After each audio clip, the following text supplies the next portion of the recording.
Convocada unha folga indefinida do Servizo de Limpeza Viaria do Concello de Poio. Se non hai acordo entre traballadores e empresa, o paro comezará o vindeiro 22 de xullo.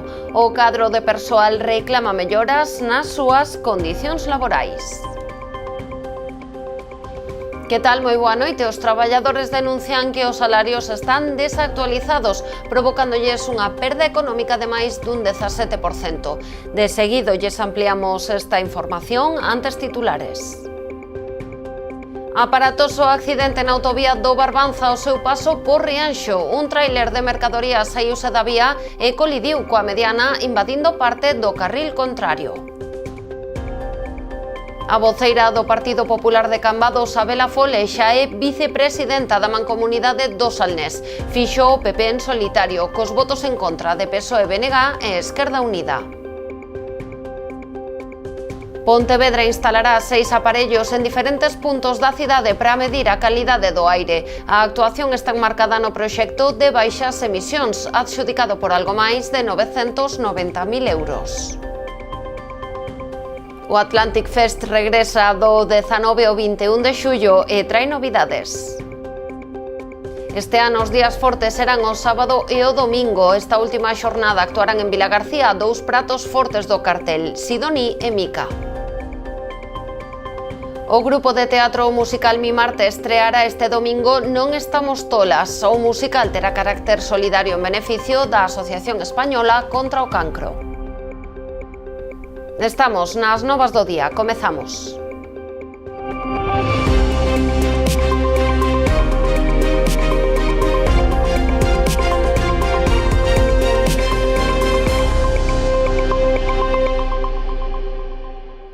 O Servizo de Limpeza Viaria de Poio convoca unha folga indefinida. O paro comezará o luns 22 de xullo. Foi o persoal da empresa Valoriza Medioambiental, concesionaria do servizo, quen decidiu en asemblea recorrer a esta medida. Denuncian falta de acordo na negociación do convenio colectivo que non se revisa dende o ano 2019. Aínda que neste 2024 se celebraron dúas reunións entre os representantes do cadro de persoal e a empresa, non se conseguiu chegar a ningún acordo. Dende o sindicato UGT aseguran que os salarios están desactualizados, cunha perda económica que cifran en máis dun 17%. Ademais, apuntan que a maioría dos convenios de limpeza están a ser actualizados, polo que a situación de Poio supón, din, un agravio. A pesares da convocatoria, aseguran estar dispostos a retomar as conversas. Falámoslles agora dun accidente que se rexistraba a primeiras horas desta mañá na autovía do Barbanza, á altura de Rianxo. Por causas que se descoñecen, un tráiler de mercadorías que circulaba en dirección a Ribeira saíuse da vía e acabou colidindo coa mediana. O condutor e único ocupante do camión resultou ferido leve. Aparatoso accidente o que se rexistraba esta mañá, pasadas as 9, na autovía do Barbanza. O suceso producíase no quilómetro 15 á altura de Rianxo, nas coñecidas como curvas de Vilas. Por causas que están a ser investigadas, un camión de gran tonelaxe que circulaba dirección Padrón Ribeira saíuse da vía e acabou colidindo frontolateralmente contra a mediana da autovía, atravesando mesmo ata o carril da dirección contraria. Por fortuna non houbo que lamentar danos persoais. O condutor e único ocupante do camión resultou ferido de escasa consideración. Foi un gran susto para él, pero tamén para o resto de condutores que circulaban nese momento pola vía e que presenciaron o accidente. Ata o lugar do suceso desprazáronse numerosos medios de emerxencia. A Garda Civil de Tráfico e a Policía Local de Rianxo encargáronse de regular o tráfico na zona do accidente, sendo necesario o peche temporal dun dos carrís. Tamén colaboraron no operativo efectivos do Parque de Bombeiros de Boiro e persoal da empresa de mantemento da propia autovía, que se encargaron da limpeza dos cascallos do camión, que quedaron esparexidos polo vial, e tamén dos restos de aceite e gasoil que había sobre o pavimento. Detida unha veciña da Estrada por unha ciberestafa a unha tenda de electrodomésticos de Boiro. A Garda Civil tivo coñecemento do caso a raíz da denuncia realizada pola vítima no cuartel, na que aseguraba que a agora detida lle realizaron a compra de varios electrodomésticos por un valor duns 5.000 euros e tamén dúas televisións e unha aspiradora, valorados en preto doutros 1.000. O parecer simulaba ter feito unha transferencia co seu teléfono móvil ao número de conta facilitado polo denunciante. Tras a investigación e a comprobación dos feitos, os axentes procederon á detención desta muller como a presunta autora dun delito de estafa e a recuperación dos electrodomésticos, que xa foron entregados ao seu propietario. Os veciños das Avesadas en Ribeira seguen a denunciar a situación de conflitividade que vive o barrio a causa das constantes liortas provocadas polos inquilinos do edificio Ocupa da rúa Xosé Ramón Fernández Barreiro. A pasada tarde rexistrábase unha pelexa entre dous individuos que acababan de saír do bloque de pisos. Un dos implicados portaba un sillín de bicicleta que usou para golpear a súa vítima, a que ademais propinou varias puñadas e patadas tras tiralo ao chan. As agresións e pelexas son habituais na zona non só por parte dos ocupas, senón tamén por numerosas persoas que frecuentan o edificio, posto que se trata dun punto de venda de drogas.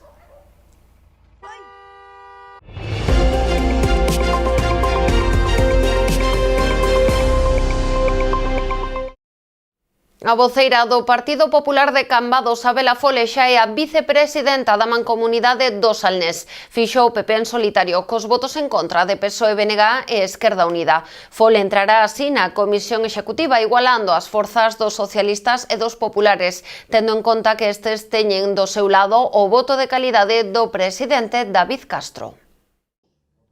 As protestas dos alcaldes socialistas non conseguiron frear onte a convocatoria do pleno extraordinario da Mancomunidade do Salnés, unha sesión na que se produciu o nomeamento da voceira do PP de Cambados, Sabela Fole, como vicepresidenta do ente comarcal. Xuro, pola miña conciencia e honra, cumprir fielmente as obrigas do cargo de vicepresidenta da Mancomunidade do Salnés, con lealdade ao rei e gardar e facer gardar a Constitución como norma fundamental do Estado.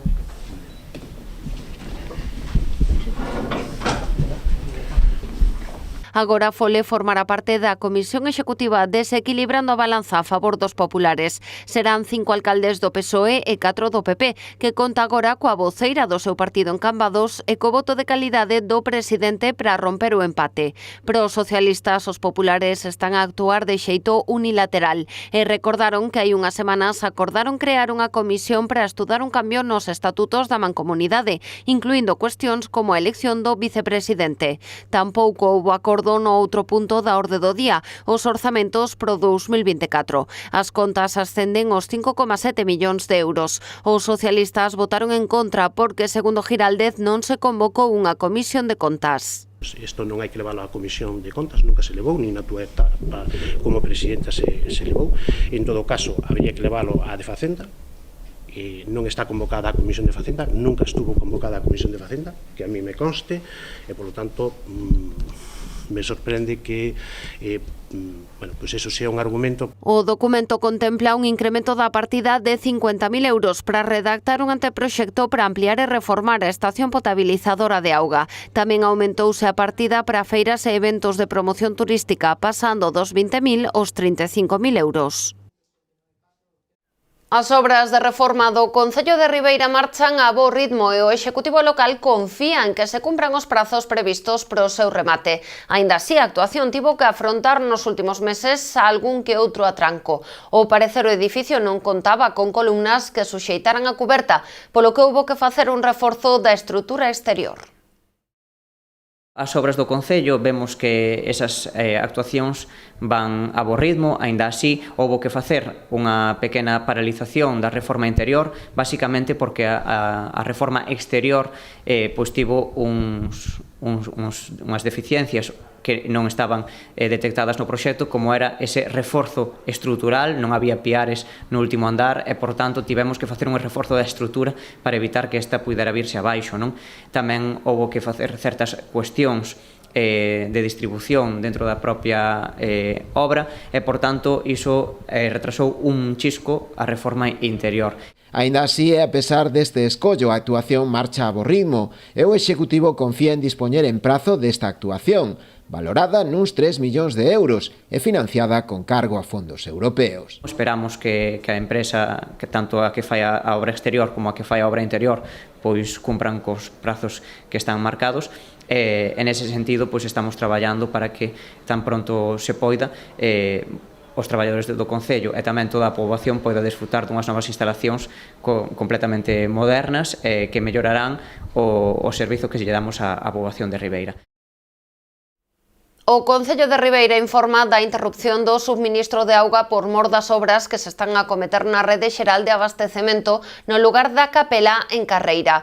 Co fin de minimizar o impacto sobre a poboación e as zonas industriais, o corte de auga realizarase pola noite durante a fin de semana. Está previsto durante a madrugada deste venres o sábado, dende a medianoite ata as 10 da mañá. Afectará varias zonas de Carreira e Aguiño, incluindo o polígono industrial de Couso. Pontevedra instalará 6 aparellos en diferentes puntos da cidade para medir a calidade do aire. A actuación está marcada no proxecto de baixas emisións adxudicado por algo máis de 990.000 euros. A intención do Concello é coñecer os datos que se rexistran en diferentes puntos da cidade para poder mellorar a calidade do aire e, polo tanto, a calidade de vida da veciñanza. Que ahora mismo estamos facendo un mapa de contaminación que lle chaman mapa de...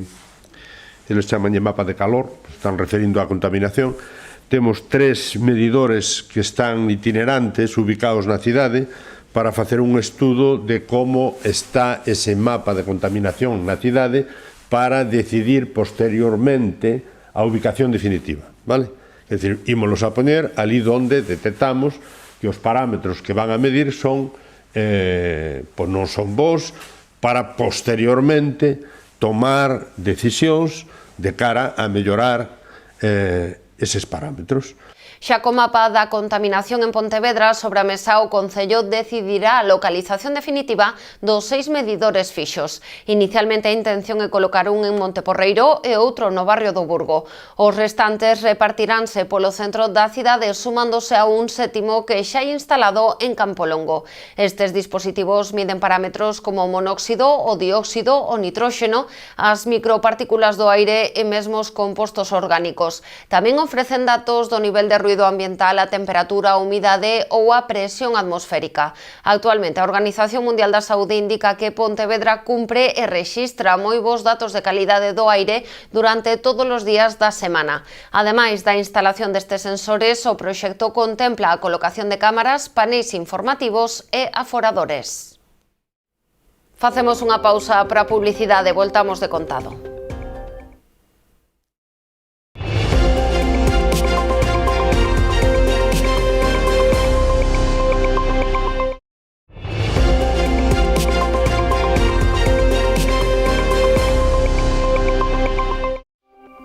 Onte entregouse en Pontevedra o 4º Premio Cámara de Comercio ENCE a Innovación Forestal, un galardón dirixido a recoñecer as iniciativas empresariais e os traballos de investigación máis destacados. Este ano os premios foron para a compañía Wildfire Sentinel, que creou un nariz electrónico para detectar lumes forestais, e a investigadora da Universidade de Vigo, Antía Iglesias. A compañía mariñense Wildfire Sentinel fíxose co galardón a mellor iniciativa empresarial no marco dos premios Cámara de Comercio ENCE a Innovación Forestal. A súa proposta convenceu o xurado, un nariz electrónico capaz de detectar lumes forestais con inteligencia artificial. ¿Quién no ha salido en algún momento a la calle y ha reconocido ese olor tan característico de un incendio forestal? Ese olor tan característico, la inteligencia artificial le dota de la capacidad de levantarnos una alerta y decirnos, aquí está pasando algo, mucho antes que el reconocimiento por una cámara, que normalmente siempre va un poquito máis tarde. A dotación económica do premio foi de 5.000 euros. Na categoría de mellor traballo de investigación, a galardoada foi a investigadora da Universidade de Vigo, Antía Iglesias. Foi recoñecida polo seu traballo Ecosistemas Gráficos, unha aproximación á potencialidade artística do residuo vexetal exótico invasor. Recibiu un galardón de 3.000 euros. Aborda la problemática de las especies exóticas e invasoras y propone la reutilización de su biomasa para la creación artística contemporánea. Esta investigación fusiona arte, ingeniería química y forestal para desarrollar materiales celulósicos y pictóricos, es decir, papel y pigmentos, a partir de los residuos vegetales y analiza sus propiedades físico-químicas, estéticas y comunicativas. A desta edición foi a cuarta convocatoria dos premios impulsados a través do Programa Marco de Responsabilidade Social Corporativa de ENCE. O seu obxectivo é dar pulo ás novas iniciativas no sector forestal que propoñan solucións e modelos de xestión, produtos e servizos que sexan sustentables. Fomentar la innovación en este sector es crucial. Lo es porque la eficiencia en el aprovechamiento de nuestros recursos forestales es fundamental, tanto desde el punto de vista de su sostenibilidad como para la competitividad de las empresas que trabajan con esta materia prima. Y aquí la innovación, las posibilidades inmensas de la tecnología están llamadas a jugar un papel definitivo. Innovación e iniciativa son dous conceptos que no día de hoxe foron premiados aquí. E non debamos deixar de apoiar este tipo de proxectos cos que poderemos dar a coñecer o incalculable valor do noso monte, o monte galego. Se concienciamos a poboación da riqueza da que dispoñemos, conseguiremos que ano a ano o cuidado da contorna natural se integre dentro da nosa cultura. Tamén se entregaron 2 accésits. Na categoría empresarial recaeu na plataforma Picosacro por deseñar un sistema para a estimación de datos forestais a partir de fontes de datos de libre acceso. Cecilia Alonso, do Campus Terra da Universidade de Santiago, recibiu o accésit pola súa tese na categoría de mellor traballo de investigación. A axudar a 23 iniciativas a lanzar, xestionar e rendibilizar os seus negocios en liña e o obxectivo de Xerme e-commerce, a aceleradora de proxectos posta en marcha dende a Xunta de Galicia en colaboración co clúster do e-commerce galego. Trátase do primeiro programa de formación pro emprendemento neste eido. Esa xusta é a clave, compartir. Isto que queremos que sexa Xerme. Un espazo onde aceleremos a curva de aprendizaxe e que sirva aos que estáis nacendo andar un camiño que nós xa andivemos, que seguimos andando e que non teñades dúbida está cheo de atrancos e dificultades, pero que xuntos, aprendendo uns dos outros, será moito máis doado de percorrer. Aproveitade esta oportunidade, este programa, e sacadelle todo o xugo que poidades, porque ides ter diante de vos profesionais que xa pasaron por todas as etapas que ides pasar vos, e sí, probaron de todo, ás veces acertaron, moitísimas veces a cagaron, e tirou moitos días que quixeron tirar a toalla, moitos. Pero tamén viron como a súa idea, esa pequena idea que nace nun papel, que nace na súa mente, se convertía nun proxecto real, nun proxecto do que sentirse inmensamente orgulloso e que será o vosso legado a futuro. Posibilidade que podemos aproveitar aquí, non, que é a conxunción entre os negocios tradicionais, que tamén están hoxe aquí representados, e precisamente a comercialización por unha canle tan importante, non, que é pois todo o que ten que ver co e-commerce. Por lo tanto, eu creo que é unha moi boa iniciativa na que, ademais, me parece especialmente interesante colaborar cos clústeres. Todo listo en Vilagarcía para unha nova edición do Atlantic Fest. O festival celebrarase os días 19, 20 e 21 na Praia da Concha. Como novidade este ano, os días grandes da cita serán o sábado e o domingo. Nesta última xornada actuarán dous dos principais reclamos do cartel, Mica e Sidoní. Los días grandes del festival pasan a ser el sábado y el domingo, cuando hasta ahora el festival, los días grandes eran viernes y sábado y el domingo hacíamos como una pequeña clausura. Este año se invierten un poco los papeles porque queríamos traer a dos artistas que nos apetecía muchísimo para esta edición del festival, como son Mica y Sidoní, y tenían disponibilidad esa fecha, entonces nos adaptamos un poco en el festival y también queríamos probar de pasar 2 días completos en la playa, con actividades para niños los 2 días, que eso el viernes nos lo... Por facer posible que os vilagarciáns, que Vilagarcía teña un evento que constitúe unha auténtica referencia non solamente en Galicia, sino xa en toda España, que nos signifique que ese turismo de festivais pois faga parada o próximo fin de semana na nosa cidade e que, ademais, tal e como teñen organizado este festival, Toño e Susana, pois ten unha cousa moi importante que é o que temos que pensar tamén os gobernos municipais, os concellos, que teña un retorno económico importantísimo para a nosa cidade, que permita que o noso comercio, que a nosa hostelería, pois tamén se nutran do esforzo que se está facendo por organizar este festival e tamén polo esforzo que fan as administracións.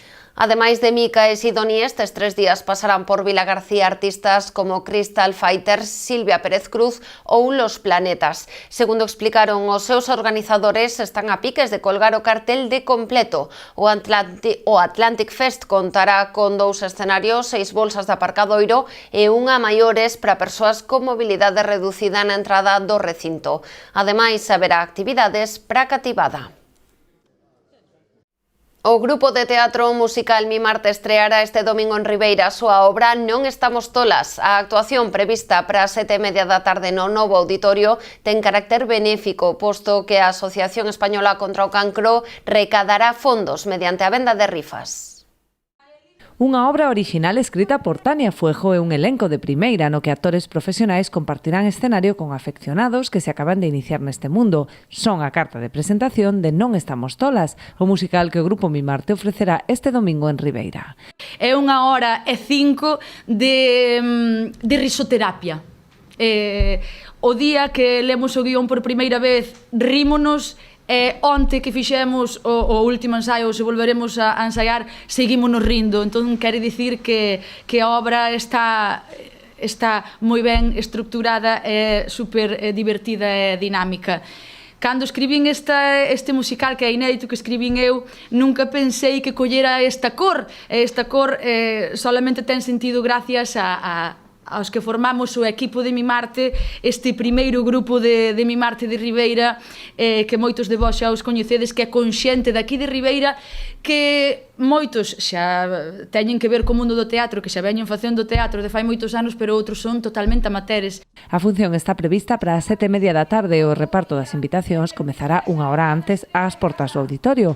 Aínda que a entrada é de balde, poderase colaborar coa Asociación Española contra o Cancro mediante a compra de rifas, coas que se optarán a unha vintena de premios doados por empresas locais. É unha gala benéfica tamén, para recaudar fondos para a Asociación contra o Cancro. Vai a ser a 7:30 da tarde, como xa dixen no novo auditorio. E o noso obxectivo é xuntar 3.000 euros que procederán das 3.000 rifas que pensamos vender para chegar a ese obxectivo. Temos para iso 20 regalos estupendos, todos eles de 20 diferentes empresas e establecementos da comarca, desde ceas hasta almorzos, tratamentos de beleza, tratamentos de cabelo, donaciones de vales de desconto para facer compras en diferentes establecementos. Estamos moi contentas. Como aperitivo, hoxe coláronse na presentación 3 personaxes que xa nos deixaron ver que as risas están aseguradas. Etiquetas aí na actividade. Ai, válgame a virgen, que me encargou a señora, porque leva moi mala. Leva moi mala a señora, seguro? Sí, a señora.